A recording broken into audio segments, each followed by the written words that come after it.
저작권이란 무엇인가요? 저작물은 인간의 사상 또는 감정을 표현한 창작물을 말합니다. 여기에는 우리가 잘 아는 음악부터 연극, 그리고 지금 찍고 있는 유튜브 같은 영상물들이 있겠죠. 또 창작물이라는 게 있는데요. 개념은 이렇습니다. 창작성이 있는 저작물을 말하는데, 여기서 창작성이란 완전한 의미의 독창성을 요구하는 것은 아니라고 하더라도 어떠한 작품이 단순히 남의 것을 모방하는 것이어서는 안 되고, 작자 자신의 독자적인 사상이나 감정의 표현 등을 담고 있어야 합니다. 저작권을 침해하면 어떻게 되나요? 저작권은 그 창작만으로도 권리가 성립합니다. 때문에 등록 등의 별도의 절차를 거치지 않더라도 국제적으로 보호를 받을 수 있는 것이 특징입니다. 특허, 상표, 디자인 등은 등록국, 다시 말해서 그 나라에서만 권리를 누릴 수 있는 반면에 저작권은 국제적으로 보호를 받을 수 있는 것이 특징입니다. 그러니까 저작권 위반하면 국제적으로 처벌받을 수 있다는 얘기죠. 저작권은 저작물에 내재된 추상적인 아이디어가 아니라 그 아이디어에 대한 구체적인 표현만을 보호하는 것입니다. 흔히 우리 사회에서 저지르는 실수들이 있죠. 만약 남의 노래, 그림, 영상 등을 복제하거나 배포, 대여해 2차적 저작물 작성의 방법으로 침해하는 경우에는 5년 이하의 징역 또는 5천만 원 이하의 벌금에 처해질 수 있습니다. 여기에 더 나아가 징역의 벌금이 병과될 수도 있습니다. 유튜브 저작권 위반 사항에는 어떤 것이 있나요?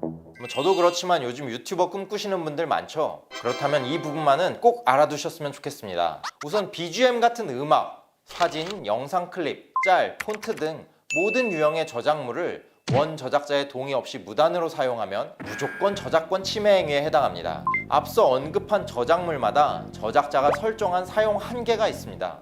그 사용 한계는 예를 들면 누구든 어떤 목적으로든 무료로 사용할 수 있다거나, 법인은 영리적 목적으로 사용할 수 없다거나, 법인 또는 개인을 불문하고 누구든지 영리적 목적으로는 사용할 수 없다거나, 마지막으로 누구든 어떤 목적으로든 저작권자와 사용 계약을 체결한 경우에만 사용할 수 있다는 등의 경우로 나눌 수 있습니다. 따라서 이와 같은 각 저작물의 사용 한계를 잘 확인해야 합니다. 최근 일부 사용자들을 대상으로 저작자가 고소, 고발을 남용하는 행태가 이어지고 있는데요. 특히 요즘에 폰트가 많이 문제되고 있는데요. 이 폰트 그냥 사용해도 될까? 하는 질문을 주변에 하는 분들을 쉽게 찾아볼 수 있습니다. 폰트 사용의 경우에는 단지 본인이 포스팅에 몇 글자만 사용한 것을 빌미로 저작자가 본인이 소유한 폰트 전체를 강매하도록 요구하거나 또는 과다한 합의금을 지급할 것을 청구하는 경우가 있으니까요. 인터넷에서 다운로드 받은 폰트를 사용하실 때에는 그 사용 한계를 명확히 확인하시는 게 좋겠습니다. 문서 작업을 할 때 사용하는 다양한 글꼴, HY나 양재, 한컴 등이 붙은 글꼴들은 문서 작업을 해본 사람들에겐 익숙합니다. 그런데 이 글꼴들 무료가 아니었습니다. 글꼴 파일 저작권 분쟁은 매년 수천 건에 이릅니다. 무료 폰트라고 배포해놓고 약관의 사용 범위를 세세히 정한 경우가 많습니다. 예를 들어 개인에게 허락된 글꼴을 비영리 단체가 사용하면 문제가 됩니다. 다양한 폰트를 무료로 다운받을 수 있는 눈누라는 사이트가 있습니다. 눈누를 검색하시고 사이트에 들어가면 다양한 폰트를 볼 수 있는데요. 여기서 폰트 다운 전 반드시 확인해야 되는 것이 사용 범위입니다. 라이선스 요약표에서 영상 부분을 보시면 영상물 제작, 영화, 오프닝, 엔딩 크레딧, UCC 등 기재된 폰트 사용 가능 범위를 확인하고 사용하시면 됩니다. 방송짤이나 유머짤들도 사용하면 안 되나요? 방송 짤방이나 유머 짤 등을 사용하는 경우에 저작자가 이것을 문제 삼으면 심각한 문제가 될 수도 있습니다. 그런데 온라인을 잘 보시다 보면 방송물로 만든 짤들을 그냥 막 사용하는 것을 볼 수 있죠.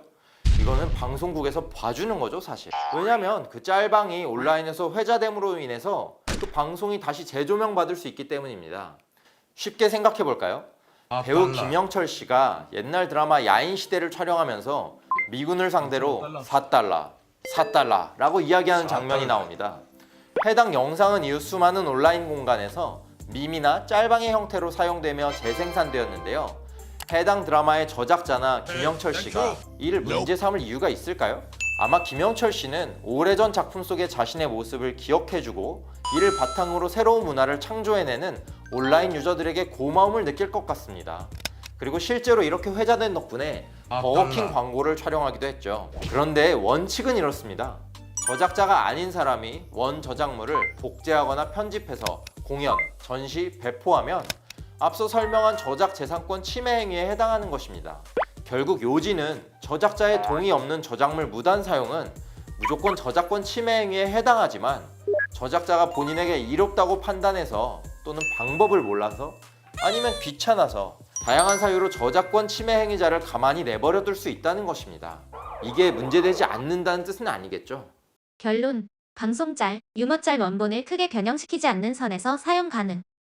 유튜브에 영화 요약, 영상 올리는 거 저작권 안 걸리나요? 이게 유튜브가 저작권에 대해서 상당히 좀 민감해요. 그래서 영화 영상을 편집하고 요약해가지고 올린다고 하더라도 그 영상으로 인한 수익이 그 영상을 편집해서 올린 유튜버에게 가지 않고 실제 그 영화를 만든 제작사, 저작권자에게 갑니다. 그래서 실제로 영화 유튜버들이 유튜브 광고 수익이 많지가 않다고 들었어요. 이건 음악도 마찬가지예요. 예를 들어 제가 제 계정에서 한국 가수, 외국 가수의 음악을 올렸다. 그러면은 그 영상으로 인한 저작권 수익을 제가 보는 게 아니에요. 광고 수익을 제가 가져가는 게 아니라 그 영상을 재생하고 스트리밍 할 때마다 전부 다 실제 저작권자, 실제 그 음악의 원 저작자에게 다 광고 수익이 돌아가게 됩니다. 그래서 유튜브가 이런 저작권 관리를 철저하게 하고 있어서 걱정하시는 상황은 생기지 않고 있습니다. 내 유튜브 영상에 한국 가수, 해외 가수의 음악을 넣어서 업로드하면 그 영상으로 인한 광고 수익을 내가 가지는 것이 아니라 전부 다 실제 저작권자, 실제 음악의 원저작자에게 가게 됩니다. 이와 같은 음악을 사용하여 영상을 업로드하면 수익 창출은 안 되지만 영상은 멀쩡히 재생 및 시청이 가능합니다. 유튜브 BGM은 유튜브 스튜디오에서 왼쪽 메뉴의 가장 아래에 있는 오디오 보관함에서 BGM 및 효과음을 다운받을 수 있습니다. 또 유튜브에 저작권 없는 BGM, 저작권 없는 유튜브 음악 등 검색하시면 무료 BGM을 업로드해 놓은 채널들이 있습니다. 채널의 영상 상세 설명을 읽어보시면 출처 등을 기재해달라는 경우가 있고 출처 기재 없이도 사용 가능하다는 문구가 있습니다. 이것 또한 저작자가 기재해놓은 사용 권한에 따라 무료 배포 혹은 출처를 기재해달라고 한 것만 사용할 수 있습니다. 유튜브 쇼츠에는 어떤 음악이든 제한 없이 사용 가능합니다. 사진과 영상을 무료로 다운받을 수 있는 사이트 중 하나는 팩셀스입니다. 인터넷에 팩셀스라고 검색하시면 바로 나옵니다. 또 감성사진 모음 끝판왕인 언스플래시가 있고요. 폰트, 음원, 영상 등 사용 권한을 먼저 확인하고 사용한다면 문제없이 멋진 영상을 만들 수 있을 것입니다.